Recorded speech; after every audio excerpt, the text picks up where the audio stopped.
Hello out there, dividend growth stock investors. It is Colby, the DGI Crab. Wanted to go over the four tiers and see how they performed as a group in terms of how much they increased their dividends collectively in 2024. If you're new to the channel, I focus on 60 high quality dividend growth stocks split into four separate categories. I call them the four tiers. Tier 1 for the young investors, all the way up to tier 4 for the older investors, because I believe that age and time horizon is the most important metric a dividend growth stock investor should take into consideration.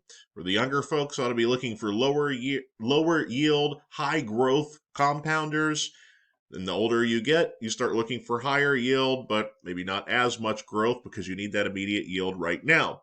I'm not a professional financial advisor. Don't take any of this as financial advice, but I wanted to go over my groups of stocks here, see how they did as a group, and see if we're happy or unhappy, I guess, with how they performed collectively. So first off, you guys, tier 1, this is for the 18 to 30-year-old investors. Again, super compounders here where we want lower starting yield generally, but really high dividend growth. As a group in 2024, these stocks averaged an 11.01% increase. Just thinking about it that way. If you had an exactly equal amount of money invested in all of these stocks, this would have been your overall dividend increase for the year. Not too bad, 11.01%. Now in 2023, the increases for this group collectively was 12.55, so definitely better dividend increases in 23 than in 24. But overall, this is pretty solid. I'd like to see it a little bit better than 11, but I'm not totally upset by this either. We want comfortably above 10% as a group dividend increases for this group of 15 stocks for those 18 to 30-year-old investors that have a lot of time in the market, a lot of years for this 11% or better annual dividend growth to compound, really create a powerful dividend snowball the longer that they are in the market. Some of the highlights here this year include Aflac, the big winner here, 19.05% dividend increase in 2024. That one was an absolute thumper, along with Sherwin-Williams with an 18.18% dividend increase. Very nice work there. The disappointments, Lowe's with a 4.65% dividend increase. Lowe's went a little bit conservative this year. Payout ratio is very comfortable. The Dividend King should continue to provide very quality dividend increases for many years into the future. They were a little careful this year. Definitely, you could expect better than 4.5% out of Lowe's more often than not. And then S&P Global, I'm not really sure what's going on with them. A 1.11% dividend increase. Very conservative, very disappointing. Sometimes companies are going to have a conservative year if they think that they need to, if they need to utilize their cash for something else other than a big fat dividend increase. But when you've got a stock that is yielding well below 1%, you want to get better than a 1% dividend increase. So S&P S&P Global Incorporated, probably the biggest bummer from this particular group so far. But again, collectively, 11% yield amongst all of them, which is why I think it's a good idea to not only take advantage of buying stocks when they are down, but also to have a nice collection of them, because you want that overall number of dividend growth to look really positive. So that, and not have everything all in one basket, because if you had everything in this one SPGI basket this year, you'd be a little bit disappointed with your raise. Tier 2, 31 to 41-year-old investors. Now, this is the largest tier. They got 19 out of the 60 stocks that the channel covers. As a group, this group did 7.61% average annual dividend increase in 2024, 7.88% in 2023. Not quite as good as 2023, but very, very close. So pretty much right in line. With this group, you're generally talking about getting 2 to 3% yield, depending on what you're buying, when you're buying it. And we want high single-digit dividend increases as a group. That's what we've gotten here. Not blown away And again, not quite as good as in 2023, but very, very close. I'm pretty satisfied with this overall myself. Some of the impressive ones, JP Morgan, Chase, they had a small dividend increase in 2023 if you go back and look at it, and then came back strong this year with 13.58%. That was certainly a nice one. Hershey, one of the ones that I've been personally buying a lot of over the past several months, stock price is down, but when they did their 2024 increase, it was just shy of a 23% increase. So I still think that payout ratio is comfortable, high 50s, low 60s. Plenty of room for them to continue growing that dividend if that is indeed what they want to do. Some disappointing ones. Target was very conservative with their increase this year, just a 1.83% increase. Not particularly exciting there. Let's see, Union Pacific, one of my top 10 favorite stocks. It only did a 1.5% increase. If you go back and look at the dividend increase history on Union Pacific, they tend to do that. They'll have a year or two of really aggressive increase, and then maybe a year or two of slower increase.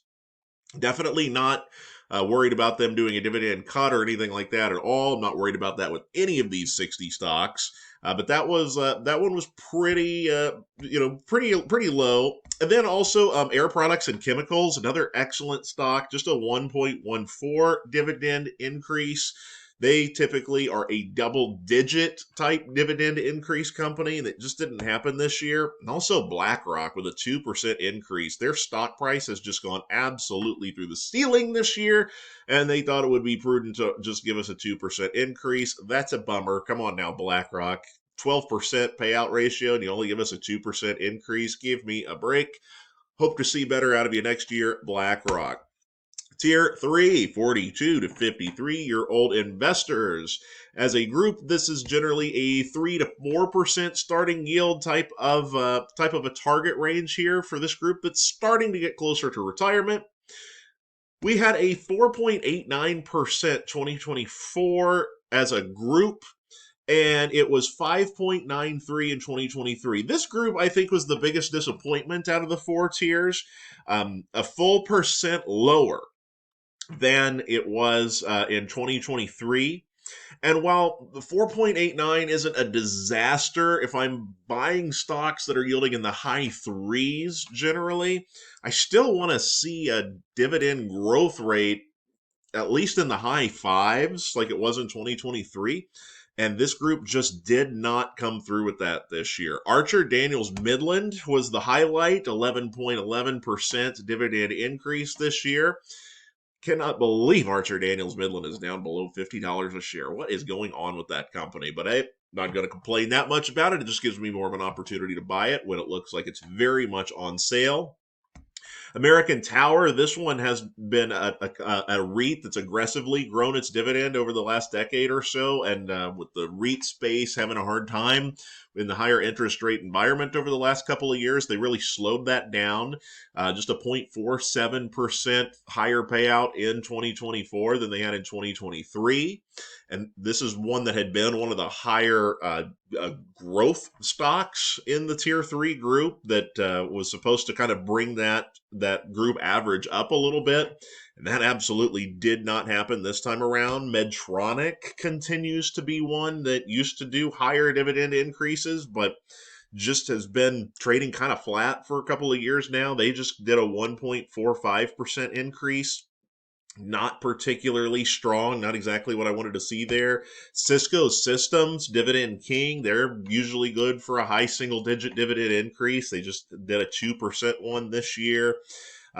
T. Rowe Price, another slow year of dividend growth for them too, 1.64. So a lot of these, generally you're going to get better years out of, and a lot of the other ones just kind of did what was expected out of them for the most part. You know, you get a 5% out of Genuine Parts, 7% from Pepsi, 5.5% from Coca-Cola, 6% Procter & Gamble. Oh, that's pretty well in line with expectations. It's just we had a few of these in here that were significantly below expectations, and that just kind of pulled the whole group down. And hoping 2024 will be a little bit better for this particular group, or 25, I mean. But again, not a disaster. If these are the only stocks we own, we still get a decent pay raise of just shy of 5%, but I would like that to be a little better, obviously. And then tier 4 are 54 and older investors, where we're hoping to get at least a 5% starting yield, if not higher. And then we don't want to disregard dividend growth. We still want to get 2 on the low end, maybe 4% or 5%, so we can keep up with inflation when we're not reinvesting those dividends anymore. This group got a 3.38% as a group. It was 3.57 in 2023, so fairly close, but still, just like the other 4, the dividend increases just weren't as much. And really, this was to be expected. In the last video, we went over the dividend ETFs and saw that ones like DGRO, VIG, even VYM all had pretty disappointing dividend increases as a group. And when we're talking about a collection of stocks there in those ETFs, most all of these stocks that I focus on here on the channel are in those ETFs. If those ETFs had slower than usual dividend growth, then you can expect these as a group are probably going to be the same. So no huge surprises here. And we'll point out 59 of the 60 stocks on the channel did in fact increase their dividend in 2024, keeping their long-standing streaks alive. Ares Capital Corporation is the only one that did not do a dividend increase in 2024. It stayed exactly the same, though, as it did in 2023. And when you are a high-yielding, high-flying BDC like Ares Capital, where you're usually, when you're buying it, you're getting it at about 9% yield, but hopefully even more like 10%, because if you're like me, you're buying stuff only when it looks like it's on sale. You don't getting a 0% increase on something that yields that high actually isn't necessarily the end of the world. You'd like a little something, but keeping it flat, way better than a cut, obviously. So I'll take the steadiness out of Ares Capital. I would rather they just keep it where it is instead of getting way out over their skis, doing an increase when maybe they didn't have the room to do so, and then having to pull the reins back and do a cut later. But overall, not anything super exciting as a group. Main Street Capital. Now, when I factored in the dividend increase for Main Street Capital, for instance, I actually took the special dividends, I pushed them off to the side, and I just looked at what the increase for their regular monthly payment was. So that's what this 6.39% represents. Has nothing to do with the special dividends. But yeah, 6.39% increase on just their monthly regularly scheduled distributions. Main Street Capital just did a great job. I wish back when Main Street Capital was trading down in the mid 30s a couple of years ago, I just loaded the boat on it, especially in my Roth IRA.